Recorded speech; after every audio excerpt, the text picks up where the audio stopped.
Bom, pessoal, tudo bem com vocês? Professor Sombra na área. Bom, nesse vídeo a gente vai falar sobre ponto dentro da geometria analítica. Um assunto muito importante, tem grande incidência em vestibulares e no Enem. Espero que você goste. Se você gostar, faz aquele procedimento maroto. Se inscreve no canal, dá um like no vídeo. Vamos fazer esse canal crescer para mais e mais pessoas terem acesso a conteúdos de matemática.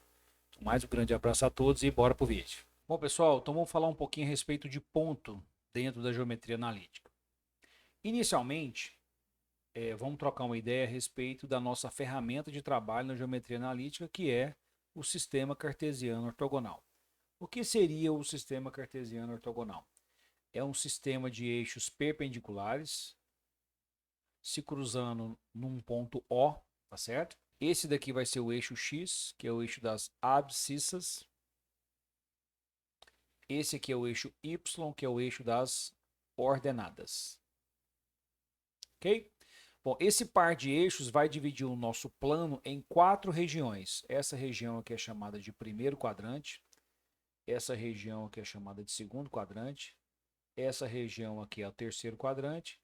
E essa região aqui é o quarto quadrante. Ok? Bom, fundamentalmente, o que a gente vai marcar aqui no nosso plano cartesiano? Eixo X, eixo Y. A gente vai marcar fundamentalmente pontos aqui no plano cartesiano, né? Então, por exemplo, eu quero identificar um ponto P aqui do plano cartesiano. O que eu tenho que fornecer para esse ponto P para ele ficar bem definido?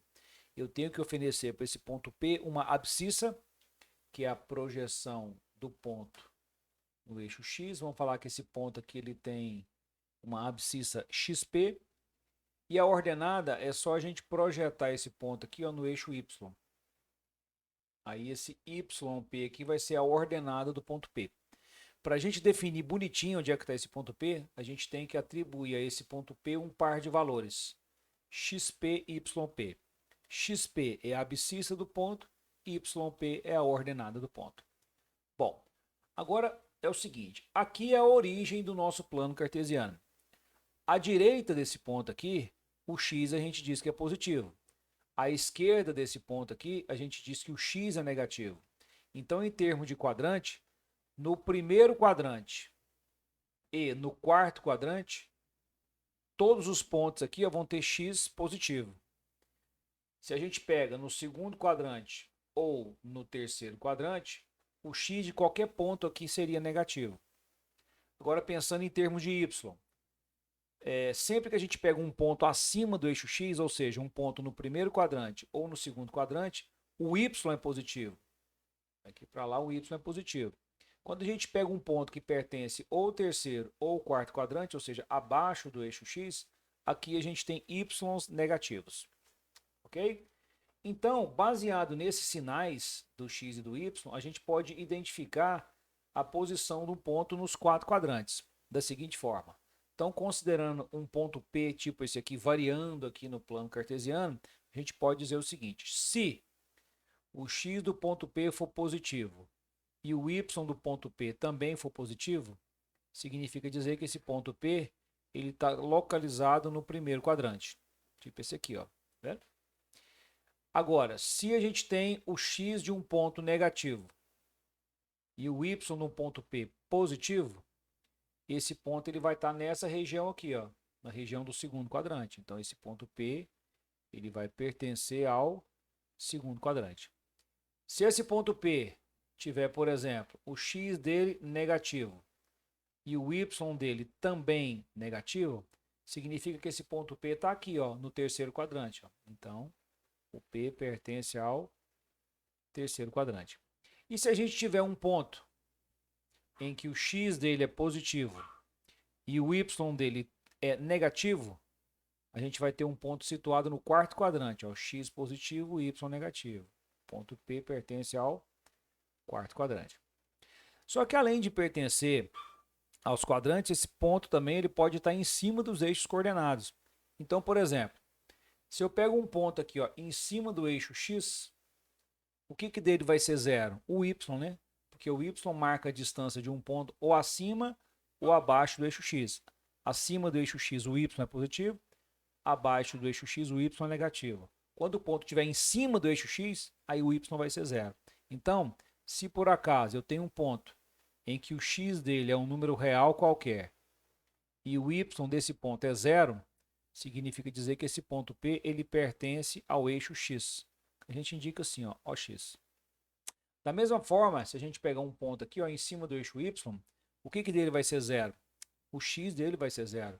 Porque quando a gente pega um ponto à direita do eixo y, a gente tem pontos que têm o x positivo. Quando a gente pega um ponto à esquerda do eixo y, a gente tem pontos que o x é negativo. Quando o ponto estiver em cima do eixo y, o x vai ser zero. Então, se por acaso o x do ponto P for igual a zero e o y do ponto P for um número real qualquer, significa dizer que esse ponto P ele pertence ao eixo y. Ok? Essas são as possíveis posições de um ponto ao longo dos quadrantes e dos eixos coordenados. Outra situação importante da gente analisar é o que acontece com pontos situados nas bissetrizes dos quadrantes. Então vamos ver. Ó, a gente tem aqui um par de bissetrizes. Por que bissetriz? Porque ela vai dividir esse ângulo de 90 aqui em 2 de 45 e, por exemplo, essa daqui está passando pelo primeiro e pelo terceiro quadrante. A gente vai chamar isso aqui de B13, bissetriz dos quadrantes ímpares. Passa pelo quadrante 1, passa pelo quadrante 3. E a gente tem essa outra bissetriz aqui que também divide o ângulo aqui ao meio, né? 2 de 45, e passa pelo segundo e quarto quadrantes. A gente vai chamar essa bissetriz de B24, bissetriz dos quadrantes pares. O que acontece quando a gente considera um ponto em cima da bissetriz dos quadrantes ímpares? Bom, esse ponto P aqui, ó, se eu digo para você que a abscissa dele é A, a ordenada também dele é A. Então, todo ponto em cima da bissetriz dos quadrantes ímpares, o x e o y são iguais. Essa é a ideia que a gente tem que guardar. Por isso que a equação dessa reta aqui ó, é y igual a x, né? Porque todo ponto em cima dessa reta, o y e o x são iguais. Agora, por exemplo, se a gente pegar esse ponto aqui dessa outra bissetriz, se eu falo para você, por exemplo, que o x desse ponto aqui é um menos b, negativo, né? O y desse ponto vai ser mais b. Ou seja, esse ponto aqui que eu vou chamar ele de Q, ele tem essa cara aqui, ó, menos b e b. Ou seja, o x e o y aqui são opostos. Todo ponto em cima dessa bissetriz vai acontecer isso. O x e o y são opostos. Por isso que a equação dessa reta é y igual a menos x, inclusive. Tá bom? Então, o que a gente tem para guardar aqui é o seguinte. Um ponto que pertence à bissetriz dos quadrantes ímpares, ele tem essa configuração aqui, ó. O x e o y são iguais. Um ponto que pertence à bissetriz dos quadrantes pares tem essa configuração aqui, ó. O x e o y são opostos. Ok? Distância entre dois pontos. Essa é a expressãozinha mais utilizada da geometria analítica, hein? Vamos considerar aqui a seguinte situação. A gente tem um ponto A. Esse ponto A tem uma abscissa XA e uma ordenada YA. E vamos considerar aqui um ponto B, que tem uma abscissa XB e uma ordenada YB. Quero calcular a distância entre esses dois pontos. Vamos chamar isso aqui de distância entre A e B. Como é que a gente faz para calcular essa distância? Bom, o esquema aqui é a gente fazer um triângulo assim, ó. E perceba o seguinte, essa medida aqui, ó, ela vai ser o y de B menos o y de A. Essa distância aqui, ó, ela vai ser exatamente xb menos xa. E aí a gente tem um triângulo retângulo aqui pedindo para a gente aplicar um Pitágoras, né? Então, aplicando Pitágoras aqui, ó, a distância entre A e B ao quadrado vai ser igual a xb menos xa ao quadrado mais yb menos ya ao quadrado. Daí a gente pode dizer então que a distância entre A e B vai ser a raiz quadrada de xb menos xa ao quadrado mais yb menos ya ao quadrado. Essa é a expressãozinha que a gente vai usar para calcular a distância entre dois pontos. Ok?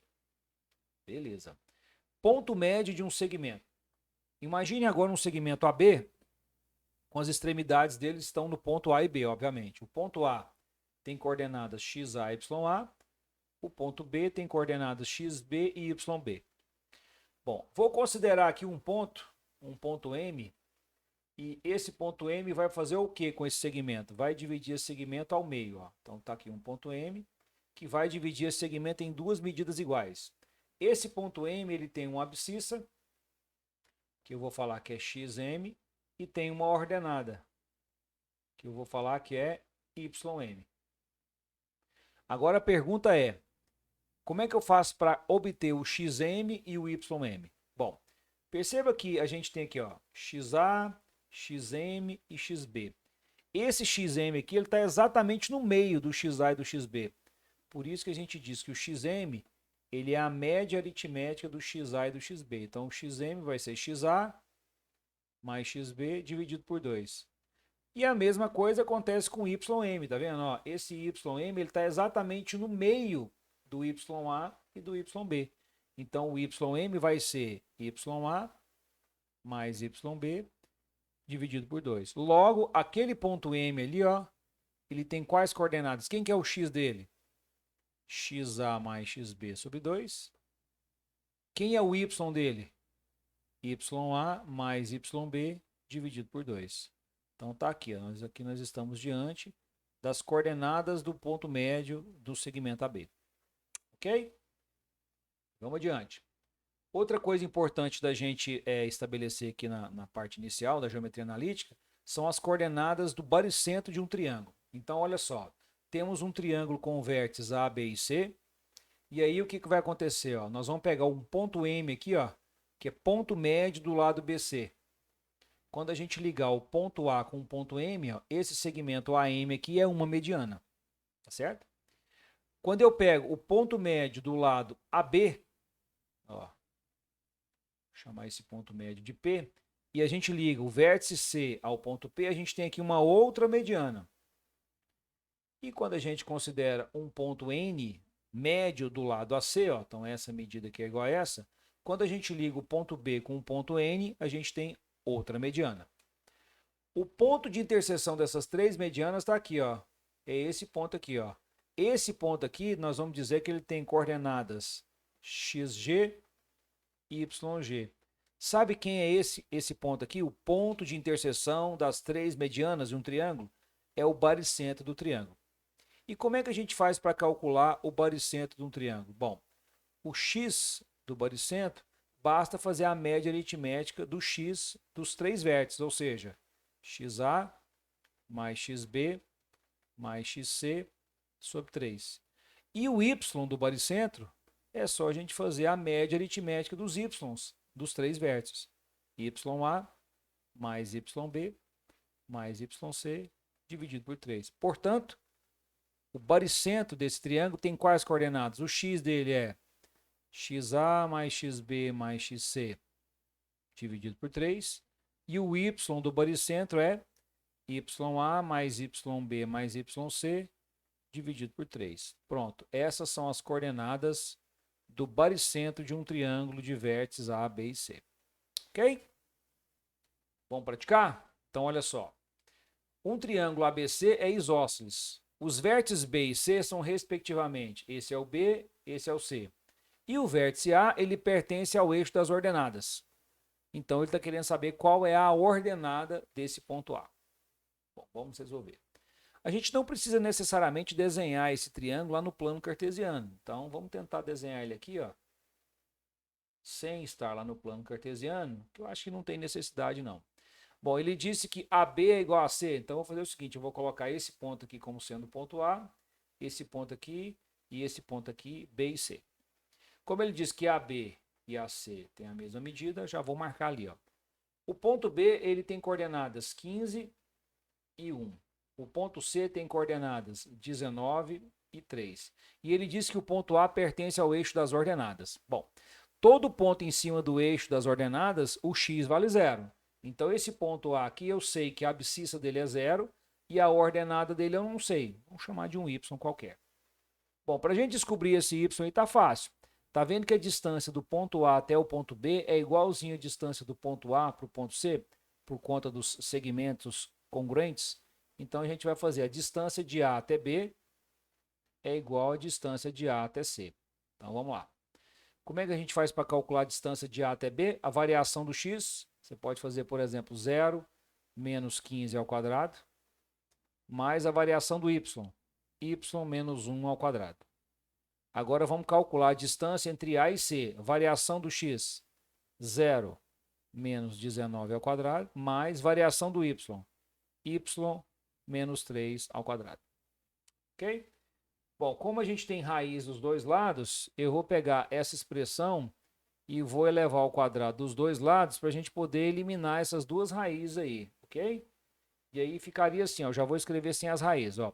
0 menos 15 ao quadrado. 0 menos 15 dá menos 15. Ao quadrado dá 225. Mais, agora vamos desenvolver isso aqui, ó. Quadrado do primeiro, menos 2 vezes o primeiro pelo segundo, mais o quadrado do segundo. Desse lado de cá, a mesma coisa. Nós vamos ter 0 menos 19 ao quadrado. Menos 19 ao quadrado dá 361. Mais, ó, quadrado do primeiro, y ao quadrado, menos 2 vezes o primeiro pelo segundo, 6y, mais o quadrado do segundo. Dá para a gente simplificar aqui, ó, y ao quadrado com y ao quadrado. E vamos ver o que ficou. Bom, do lado de cá vai ficar assim, ó, menos 2y, 225 mais 1, 226. Do outro lado a gente vai ter menos 6y, 361 mais 9 vai dar exatamente 370. Ok? Bom, agora vamos fazer o seguinte, vamos passar esse 6y para cá, ele vai ficar positivo, então 6y menos 2y dá 4y. Bom, 370 menos 226 dá exatamente 144. 144 dividido por 4 dá 36. Portanto, esse ponto A, ele tem coordenadas 0 e 36. E ele perguntou a ordenada desse ponto. A ordenada desse ponto é 36. Ok? Vou fazer mais um. Sejam A, B, C e D os vértices de um paralelogramo e M o ponto médio da diagonal AC. Quer saber quanto que vale A vezes B. Vamos lá. Bom, então a gente está diante de um paralelogramo. A gente também tem a opção de desenhar ou não esse paralelogramo no plano cartesiano. Eu não vou desenhar no plano cartesiano, não. Acho que não tem necessidade. Então, esse paralelogramo é A, B, C, D. O ponto A, o ponto B, B3, o ponto C, 4, 6 e o ponto D, 1, 5. Quando a gente traça as duas diagonais de um paralelogramo, está aqui uma diagonal, está aqui a outra diagonal, essas diagonais elas se interceptam no ponto médio, ou seja, essa medida é igual a essa e essa medida é igual a essa.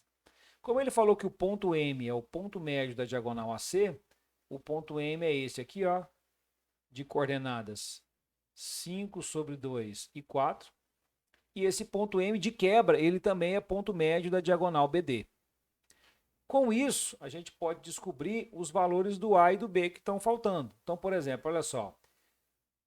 Como o ponto M ele é ponto médio da diagonal AC, quando eu faço o Y do ponto A, que é A, mais o Y do ponto C, que é 6, e divido por 2, eu vou calcular o Y do ponto médio, que ele falou que é 4.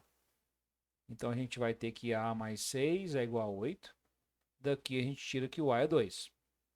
Agora, esse ponto ele também é ponto médio da diagonal BD. Então, quando eu faço o x do ponto B, que é B, mais o x do ponto D, que é 1, e divido isso por 2, eu vou achar o x do ponto médio, que a gente sabe que é 5 sobre 2. Ó.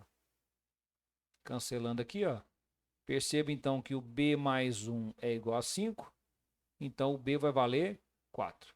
O exercício quer saber quanto que vale A vezes B. A vezes B é 2 vezes 4, ou seja, A vezes B dá exatamente 8. E assim a gente ficou com a letra E. Beleza? Abraço!